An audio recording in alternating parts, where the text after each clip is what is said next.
Mujarab, keinginan Bahar Smith terkabul, masuk penjara lagi. Dilansir dari siwot.com, ditulis oleh Hardy. Your wish is my command. Begitulah kutipan dari sebuah buku yang membahas soal hukum, tarik-menarik atau law of attraction. Hati-hati dengan permintaan Anda atau apa yang Anda pikirkan. Bisa jadi, itu bisa menjadi kenyataan, karena dunia ini terkadang bekerja dengan cara yang lucu, unik, dan asyik. Begitulah yang dialami oleh Bahar bin Smith. Dia dibebaskan karena program asimilasi dari Kemenkumham. Tapi setelah dibebaskan, Bahar membuat sebuah pernyataan yang sombong, angkuh, dan konyol. Dia bilang tidak takut masuk penjara lagi demi membela rakyat. Dia rela, begitu katanya. Setelah dibebaskan, muncul kerumunan massa yang merupakan pendukungnya tanpa menerapkan social atau physical distancing. Bahkan, beberapa tidak menggunakan masker sehingga berpotensi menimbulkan klaster corona baru. Dan pagi ini, saya terkejut membaca berita bahwa Bahar bin Smith kembali ditangkap. Penangkapan itu diduga karena Bahar mengundang massa saat berceramah dan tidak mematuhi physical distancing di hari saat dia bebas pada Sabtu kemarin. Kabar penangkapan Bahar dibenarkan oleh Ketua Persaudaraan Alumni 212 Slamet Ma'arif. Dia mengatakan Bahar ditangkap sekitar pukul 3:30 waktu Indonesia Barat, Selasa. Dalam pesan singkat, Bahar mengaku dijemput pada pukul 2 waktu Indonesia Barat untuk kembali masuk ke tahanan. Dia tidak dibawa ke lapas Pondok Raja, Cibanong, tempat sebelumnya ia menjalani masa hukuman, melainkan ke lapas Gunung Sindur. Karena ceramah saya waktu malam saya bebas, kata Bahar lewat pesan singkat. Karena kerumunan tersebut, Bahar lalu mendapatkan peringatan dari petugas pemasyarakatan karena langsung menggelar kegiatan di Pondok Pesantren Tanjul Alawiyin, Kemang, Kabupaten Bogor, setelah bebas bersyarat lewat program asimilasi.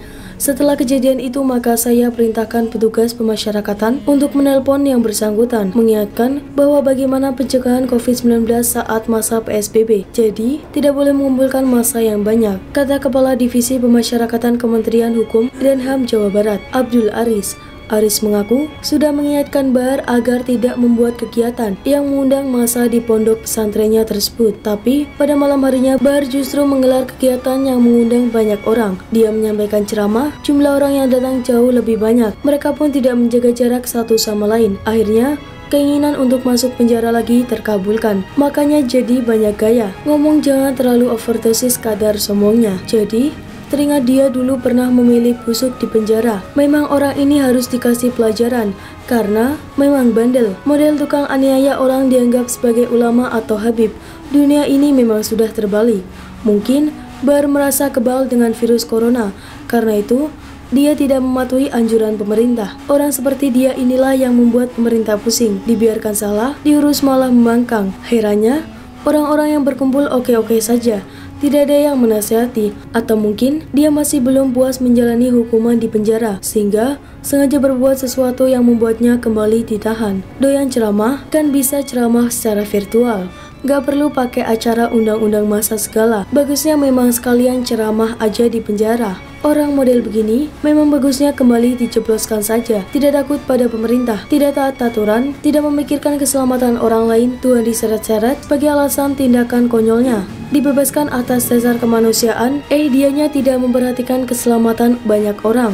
Banyak orang berlindung di balik jubah agama, berpenampilan agamis, tujuannya untuk gaya-gaya, biar punya massa pendukung yang banyak, dan yang terpenting adalah bisa membodohi orang lain dengan janji surga. Dan jangan lupa bisa kebal hukum dan berlindung di balik narasi kriminalisasi ulama. Lucunya banyak yang masih membela orang seperti itu. Demi agama, logika dan akal dibuang entah kemana. Disuruh apa-apa anggukan kepala tanpa banyak protes meski digiring ke jurang sekalipun. Entah apa kriteria yang mereka miliki dalam menilai seseorang itu ulama, bandel, sombong, aniaya orang, mulut kasar, ucapan kaya preman, dianggap ulama pula. Kacau. Kelompok ini tidak ada beres, selalu saja berulah lewat kebodohan dan kesombongan bahwa agama dan Tuhan. Urat malu mereka sudah putus total. Tak malu agama dibuat mereka seperti barang obrolan.